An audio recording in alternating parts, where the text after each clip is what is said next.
Hey guys, Maggie here with Grassroots Dog Training. So I'm here today to share with you guys one of the most commonly misused and misunderstood tools in dog training, and it's so simple. We're going to be talking about food, using treats in dog training. Now, to give you a little bit of a background, there's two main camps of dog trainers or dog training techniques.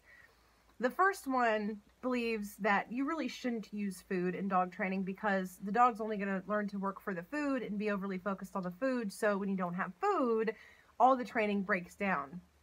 Now, the other camp believes that you should absolutely use food and lures and things like that because the dog's positively motivated by the food. My experience tells me that both sides are equally right and equally wrong. Now, this may come as a little bit of a shock to some of you, but let me explain a little bit further.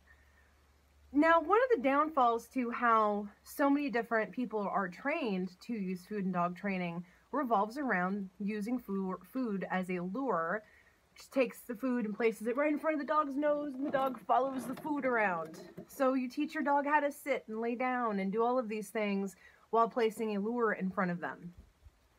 So what is the side effect? The side effect is exactly that the dog learns to focus on food and has very little involvement in really knowing what they're doing in space and in time. So in a way, it kind of cheats the dog out of their own learning opportunity when it comes to your training endeavors with your dog. The side that says, you know, dogs are just hooked on the food, you really shouldn't use it, they're actually pretty accurate. On the flip side, the other side that uses food oftentimes says that you should use food because dogs like it, and so what if it takes longer? That's okay. Well, what if I were to tell you that there is a different way of using food to get the dog to work towards the food without focusing on the food, therefore you don't have all of the side effects, so that you can get so much more training done in a shorter amount of time by using the leverage that food allows you to use without using it in a way that screws up your dog's ability to learn in those moments. The training foundation that I use at Grassroots Dog Training, it's mostly comprised of only 3 main exercises, or in this case, I like to call them games.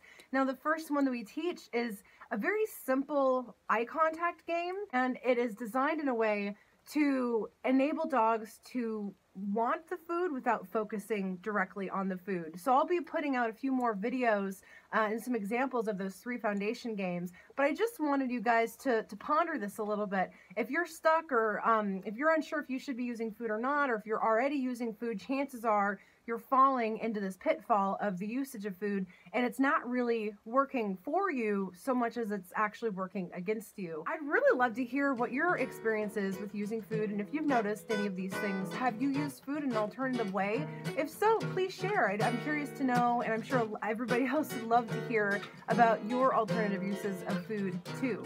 Stay tuned to the next one. Don't forget to subscribe so you can check out all of the new tutorials coming out every week, and jump over to my Facebook page and go ahead and like me there too. Always coming out with new information, anything to help y'all out. Thank you so much, guys, and I look forward to talking to you soon. Bye.